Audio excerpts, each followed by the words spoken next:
Hey, Ben here, co-founder of Reorigin, where we teach you how to reclaim your health by retraining your brain. And today I'm joined by our community manager and moderator, Natalie. She's also a coach at Reorigin. Also Katie, who's our head coach at Reorigin.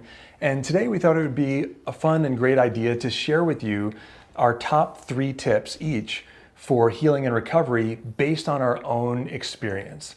One of the things that I'm most proud of at Reorigin is really that everyone who is on the team, who is helping you, helping people in our community, and for those that are new to this channel, Reorigin is a brain retraining program supported by group coaching and an active community.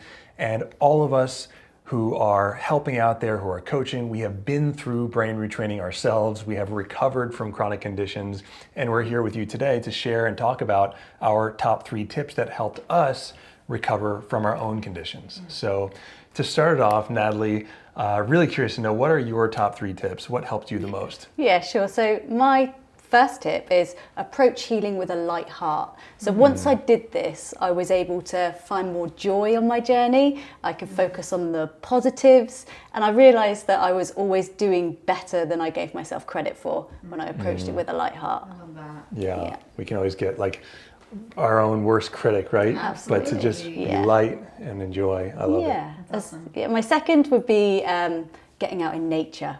So it automatically just made me feel happier, calmer, more relaxed, and it just reduced those feelings of stress and anxiety. So just taking myself outdoors when I felt overwhelmed or I had an increase in symptoms just helped me day to day. And these are these kind of things that are like so small that we sometimes overlook it because we don't think it's going to make a big difference. Yeah. But when you do it consistently, it really does, Yeah. right? Yeah. Nature's the ultimate healer. Yeah. Absolutely. Absolutely. And my last one is recording small wins. So it allowed me to see the bigger picture on those not so great days where I could look back and just see how far I have come. And it just helped with that negative self-talk that would happen on those bad days and just give me a better overview of how I was doing, and just let me see all the progress and achievements I have actually made, no matter how small that was. And those have been astounding achievements, I have to say. For those interested in learning more about Natalie, about your backstory, Natalie and I filmed a podcast together that we'll be posting on this channel as well, where we get into really her story, her journey to Reorigin, through Reorigin, and ultimately becoming a coach, which was a goal of yours, which is amazing. So thank you for sharing those amazing tips. Thank you. Yeah. Oh, I'm next. So my first tip would definitely be to practice self-compassion. A lot of us, I don't want to speak for everyone, but I feel like I know you two pretty well, but a lot of us that have been through the program and been on this healing journey, we tend to, like Ben said, be our own worst critic, or we're perfectionists. So for me, healing really came down to loving myself exactly where I was and being okay with where I was. Yeah. And then my second tip would be to enjoy the process instead of focusing on the outcome, right? Healing's this journey, right? So I think of it like a road trip. Yes, we have a final destination, but a road trip isn't just about the destination, right? There's so much beauty to savor along the way. And so really, allowing myself to, look at that destination every once in a while, reconnect with what are my goals, where am I going, where do I want to go. But for the most part, in the day-to-day, I really wanted to focus on the beauty of every single day. Yeah. And I think that goes a lot with what Nat said with recording the small wins, like coming back. I love to the that. beauty every single day. Yeah, and when you're doing that, oftentimes it can alleviate that sense of pressure, right? Pressure to arrive at this place, because when we can drop in, we've realized that on some level we kind of already have arrived in this moment, and we know that it actually calms the nervous system to do that. Yeah, that's great. And then my last tip, and probably why I'm a coach, is to spend time with people who get it, right? Like we have this huge community here at Reorigin, and before I came to Reorigin to coach and before I went through the program, I didn't really know that many people who had experienced or gone through any sort of chronic illness or chronic condition. And so being around people who get it just makes you feel, I don't know, it makes you feel normal again. It makes you understand that like you're really not alone.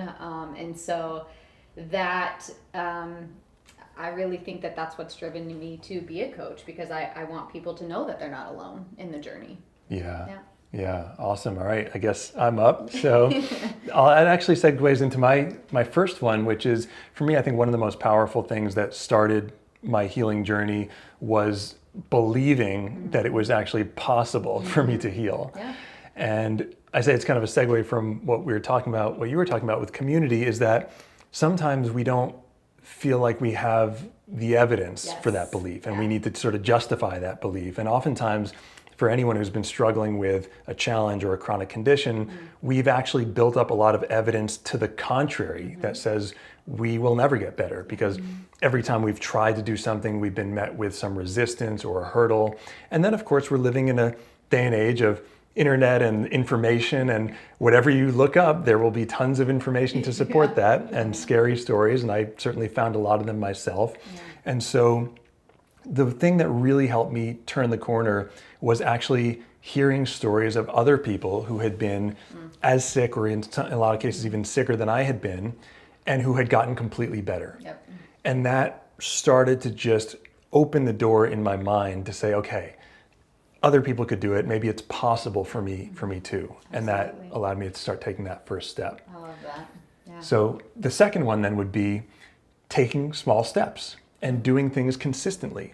Once we have the belief that, okay, it's possible, we don't have to fully know it, or it's I'll just say, it's totally normal to still have doubts, right? Oh yeah. Just because we see other people and have beliefs, like, that's great to start the ball rolling, but it's also very common that we have some hesitations and doubts, and that's totally normal. And the best way to counter that is just to take small, consistent steps in the face of that uncertainty. And the more we can take those regular steps, and it doesn't matter how small they are, in our program we talk about what those steps can be, and we have certain brain retraining exercises that you can do on a daily basis or even throughout the day. But when we start to take these steps, it really creates this sense of momentum and forward motion. So that would be my second.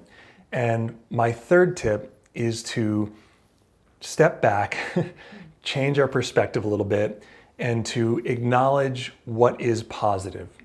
We actually did a video just on this topic, which is about different journal prompts and ways that we can sort of wire our brain to think a little bit differently. But the idea is that it's understandable that whenever we've been struggling with a challenge or a condition for a long time, our brain literally gets stuck in grooves. And it's constantly looking at things that have made us feel bad, or that create worries and rumination.